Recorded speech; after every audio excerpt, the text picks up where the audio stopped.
Ռիչարդ Ֆեյնմանը 20-րդ դարի մեծագույն ֆիզիկոսներից մեկն է, որին դասում են այնպիսի գիտնականների շարքերում, ինչպիսիք են Ալբերտ Էյնշտեյնը և Մաքս Պլանկը։ Նա բազմաթիվ գիտական աշխատություններից բացի նաև մեծ ներդրում է ունեցել քվանտային էլեկտրոդինամիկայի զարգացման գործում, իսկ իր ստեղծած դիագրամաների համար, որոնք օգնում էին գրաֆիկական եղանակով տեսնել մասնիկների փոխազդեցությունը, 1965 թվականին նա նույնիսկ արժանացել է Նոբելյան մրցանակի։ Սակայն բացի գիտական աշխարհում ունեցած հաջողություններից, Ֆեյնմանը նաև հայտնի է որպես հրաշալի մանկավարժ։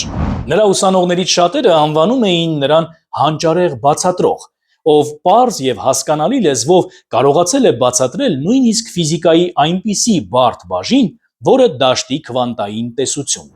Ֆեյնմանի մեթոդը կարելի է կիրառել նաև որպես նոր կոնցեպցիա արագորեն սովորելու, գիտելիքների բացերը լրացնելու, հիշեցնելու այն գաղափարներն ու մտքերը, որոնք չէիք ցանկանա մոռանալ, ինչպես նաև ուրիշներին ավելի արդյունավետ սովորեցնելու համար։